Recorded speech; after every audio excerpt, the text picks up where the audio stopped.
Multiplication of a matrices. हम multiplication दो matrices का किस तरह फाइंड करते हैं। Two matrices A and B are said to be conformable for multiplication A into B.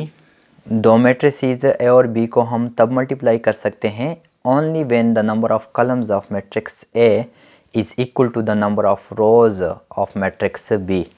हम दो मैट्रिसेस को तब मल्टीप्लाई कर सकते हैं कि अगर पहले मैट्रिक्स यानी ए मैट्रिक्स के नंबर ऑफ कॉलम्स इक्वल हो दूसरे मैट्रिक्स यानी बी मैट्रिक्स के नंबर ऑफ रोज के। हम ए इंटू बी मैट्रिक्स फाइंड कर सकते हैं, इसका मल्टीप्लिकेशन फाइंड कर सकते हैं if number of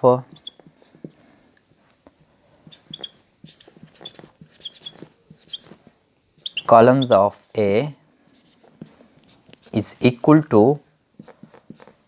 number of rows of matrix B। हम A और B A into B matrix find कर सकते हैं, इसका मल्टीप्लिकेशन फाइंड कर सकते हैं अगर पहले मैट्रिक्स के नंबर ऑफ कॉलम्स इक्वल आ जाए दूसरे मैट्रिक्स के नंबर ऑफ रोज के। अब अगर हम ए मैट्रिक्स ले और इसका ऑर्डर ले एम क्रॉस पी और बी मैट्रिक्स ले और उसका ऑर्डर ले पी क्रॉस एन और हम ये देखना चाहें कि इसका मल्टीप्लिकेशन पॉसिबल है, तो हम पहले अगर हम इस ए इंटू बी फाइंड करना चाहे तो हम ए जो है फर्स्ट है तो हम इस ए के नंबर ऑफ कॉलम्स चेक करेंगे और बी सेकंड है और उसके नंबर ऑफ रोज़ हम चेक करेंगे।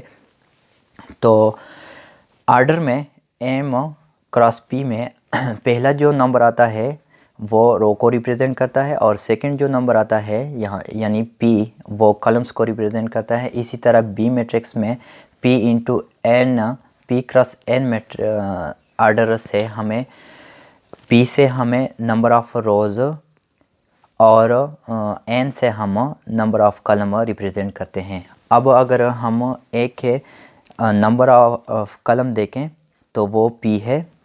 यहाँ पे अगर हम देखें यहाँ पे नंबर ऑफ कॉलम्स जो है वो पी है और बी में अगर नंबर ऑफ रोज़ देखें तो वो भी पी है।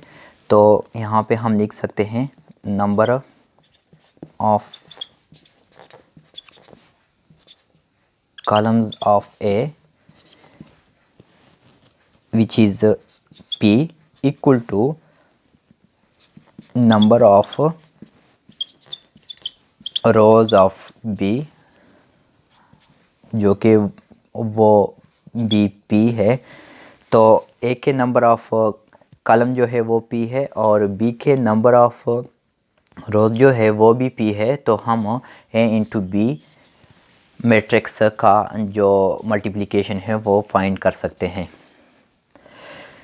इसी तरह हम ए और बी का जो ऑर्डर है इससे ए इंटू बी का जो ऑर्डर है वो भी फाइंड कर सकते हैं। अगर हम ए के नंबर ऑफ रोज ले एम और बी के नंबर ऑफ कॉलम ले यानी ए इंटू बी का जो ऑर्डर हमारे पास आएगा वो होगा एम क्रॉस एन। तो ए और बी के ऑर्डर से हम ए इंटू बी का ऑर्डर भी फाइंड कर सकते हैं अगर हम ए के नंबर ऑफ रोज़ लें और बी के नंबर ऑफ कॉलम लें और उसका ऑर्डर हम यहाँ पे लिख ले तो हमारे पास ए इंटू बी का ऑर्डर आएगा एम क्रॉस एन। इसके बाद हम एक एग्जांपल इस पर हल कर लेते हैं। एग्जांपल है ए और बी मैट्रिक्स गिवन है, देन पहला ऑप्शन है it is possible to find both A into B and B into A. हमने ये चेक करना है कि A into B multiplication possible है और दूसरा हमने बी इंटू ए चेक करना है कि वो मल्टीप्लिकेशन पॉसिबल है कि नहीं। पहले हम सॉल्यूशन यहाँ पे लिख लेते हैं। सॉल्यूशन मैट्रिक्स ए है 2 3 1 4 और मैट्रिक्स बी है 3 5। अब हमारे पास मल्टीप्लिकेशन के लिए कंडीशन है कि हम अगर a इंटू बी फाइंड करना चाहें तो हम पहले a के नंबर ऑफ़ रोज़ a के नंबर ऑफ़ कॉलम्स चेक करेंगे। a के लिए हम नंबर ऑफ़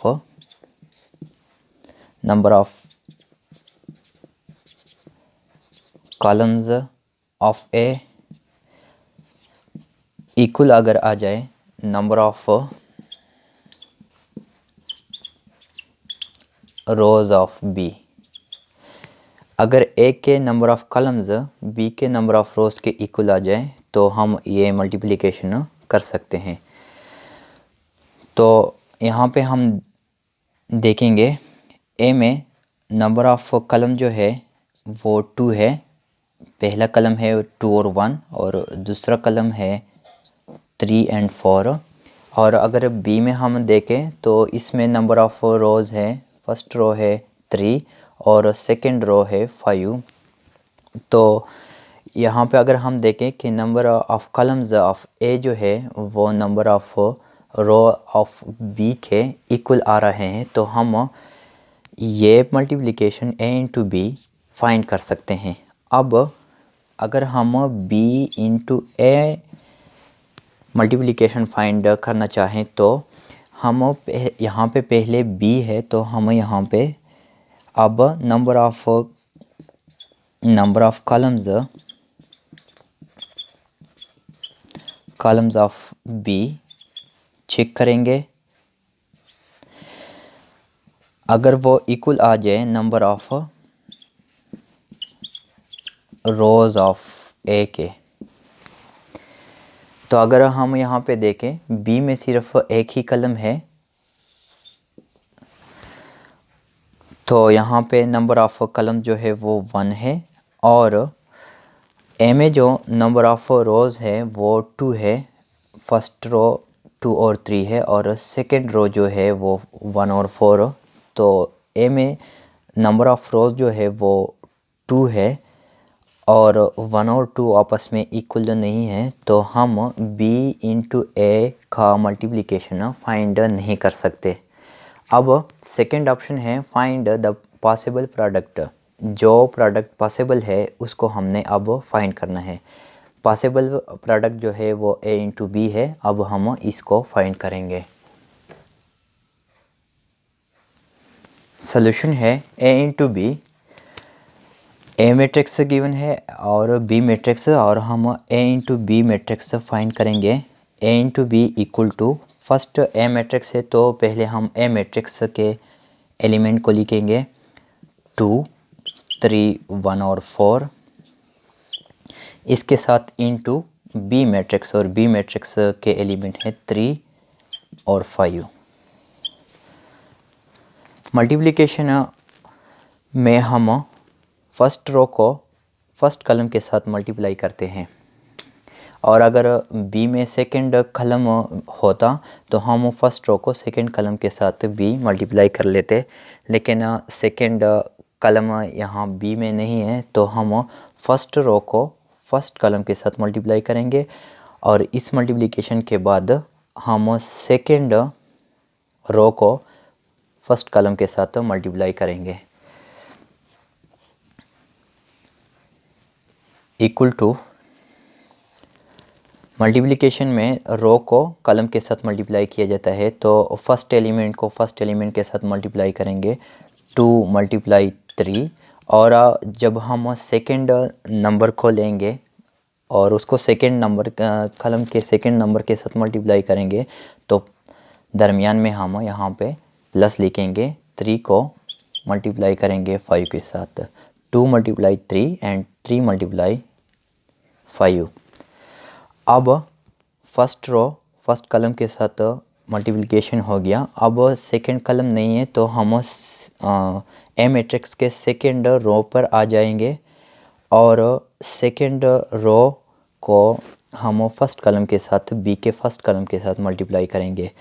अब पहले एलिमेंट को पहले के साथ 1 मल्टीप्लाई 3 और दरमियान में प्लस लिखेंगे और 4 को 4 मल्टीप्लाई 5, 4 को हम 5 के साथ मल्टीप्लाई करेंगे। अब इसको हल कर लेते हैं। 2 इंटू 3 से 6 प्लस और 3 मल्टीप्लाई 5 से 15, 1 मल्टीप्लाई 3 से 3 प्लस और 4 मल्टीप्लाई 5 से 20, इसको ऐड कर लेते हैं और हमारे पास फाइनल आंसर आ जाएगा 15 प्लस 6 से 21 और 20 प्लस 3 से 23। ये हमारे पास a इंटू बी का मल्टीप्लिकेशन आ गया। अब हमने ए का जो ऑर्डर है वो है 2 इंटू 2, ए का जो ऑर्डर है वो है 2 क्रॉस 2 और बी का जो ऑर्डर है वो है 2 क्रॉस 1। तो हमने पहले बताया था कि हम इससे ए इंटू बी का ऑर्डर भी फाइंड कर सकते हैं अगर ए के हम नंबर ऑफ़ रोज़ लें और बी के नंबर ऑफ़ कलम लें। तो ए इंटू बी का जो ऑर्डर आएगा वो होगा 2 क्रॉस 1, यानी 2 रोज़ और 1 कलम पर ए इंटू बी मैट्रिक्स मुश्तमिल होगा।